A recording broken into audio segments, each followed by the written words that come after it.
natural pogi ngayon ang kwento ng binatang ito na ipinagmamalaking gumwapo raw siya kahit hindi siya niretoke. Noong high school, fruity o fruity gyawat kung tawagin si Mark Joseph. Ang ibig sabihin naman ang kanyang motong YOLO, you only ligo once. Nung panahon na yon, lagi na lang ako nagbabasketball. Kahit mainit, tanghaling tapat. Okay lang kahit umitim ako ng todo kasi basketball is life. Aminado si Mark na sasaktan siya sa mga panunukso. Dati, lagi akong nabubuli kasi pangit at payat lang ako. At ang itim-itim ko pa, dinadaan ko na lang sa pagtawa kahit nasasaktan na ako. Ginagawa na lang nila akong komedyante. Pero at least napasaya ko sila gamit ang mukha ko. Tapos nakaramdam din ako ng inggit kasi yung mga tropa ko. Kasi halos lahat may hitsura. Ako lang yung naligaw ng landas. Sinasabihan nila akong itlog na bugok sa grupo. Nagka-love life naman daw siya pero hindi nagtagal. Meron naman akong naging syota noon kaso inagaw. Wala akong laban kasi pugi yung umagaw eh. Anong laban natin doon, di ba? Ayun, wala akong nagawa. Tinanggap ko na lang. Tinanggap na lang ang katotohanan na pogi talaga ang gusto ng mga babae.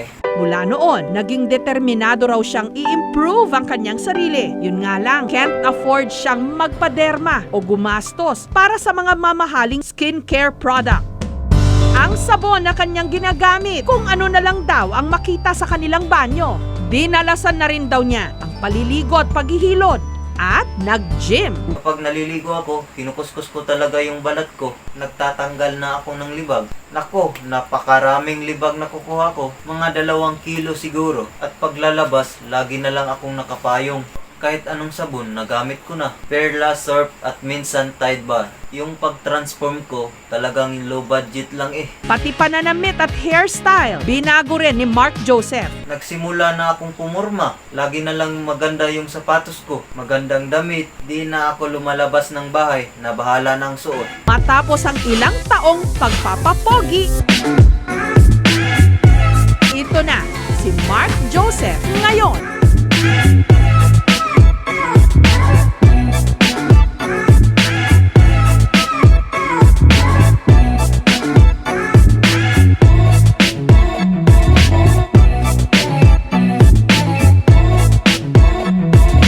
Sumasali na rin siya ngayon sa mga pageant at nagmomodelo pa. Ngayon, mas okay na kasi marami nang pumapansin. Nagchat-chat pa sa Facebook.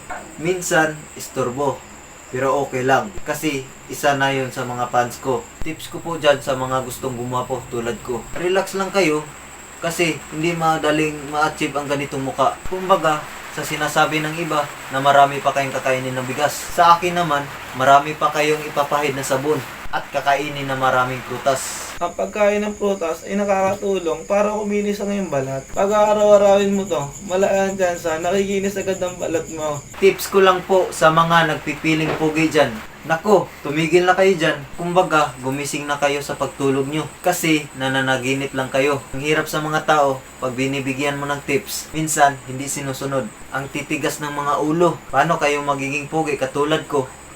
Kung hindi kayo susunod sa ginagawa ko, pasensya na kung parang nagagalit ako. Hindi ko kasi mapigilan ang sakit na nararamdaman ko eh. Ang pait ng sinapit ko dati. Sinisigawan ako ng pangit, maitim, mabaho. Pero ngayon, gwapo, cute, at minsan, James Reid pa. Minsan, nakakainis na kasi. Tinatawag akong James Reid. Mas pogi naman ako dun. Kahit i-compare nyo dati, ang mukha ko noon at sa mukha ko ngayon.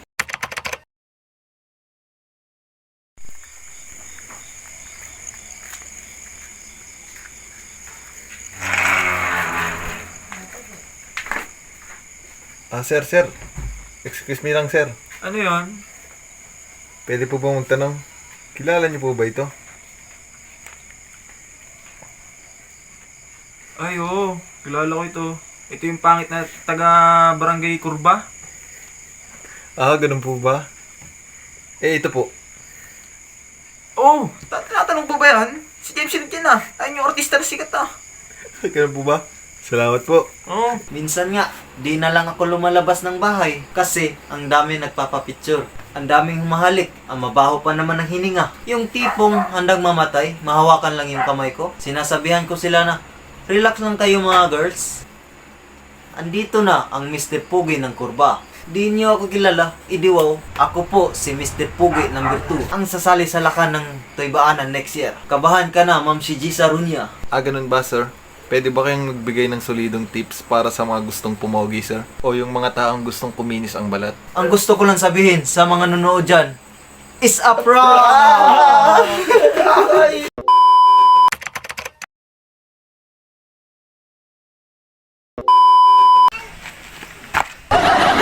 May bago kaming challenge. Nagugutom na kasi ako eh. O sige na, maganda yung binabalak mong yan. Punta ako ng birthday para makakain. Magpapanggap ako ng clown. Bahala ka sa buhay mo. Tara, samahan niyo ako. Wala naman palang kakwenta-kwenta.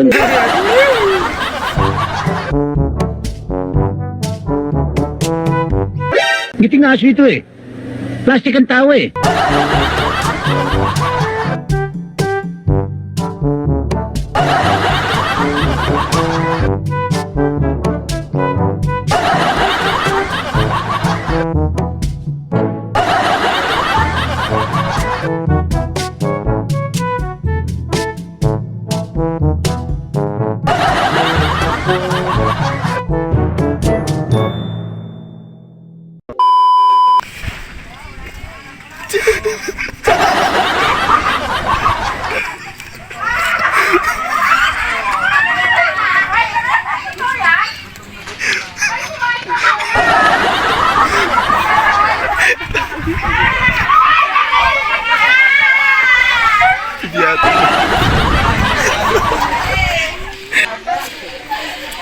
Ayun na po sa idol.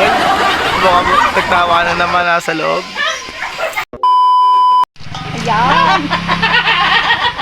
Tarantado! Siyempre, magmamagic ka dito. Habang busy sila, sasalisi tayo.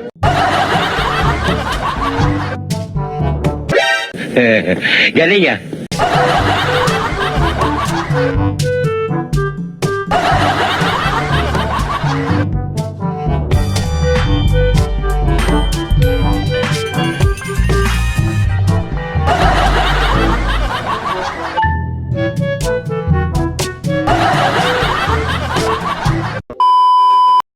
Yo, shout out sa nanonood ng video namin sa aming YouTube channel at nag-subscribe at nag-share at palagi niyong papanoorin ang yung mga YouTube namin. At shout out kay Oliver, pare magpapagaling ka. At shout out sa mga kaibigan ko taga Corba Rockers. Shout out kay Ambi. At pare, i-shout out kita palagi, i-shout out mo din ako. At shout out sa tatay ko, sa nanay ko, shout out sa mga kapatid ko, at shout out din sa mga vloggers.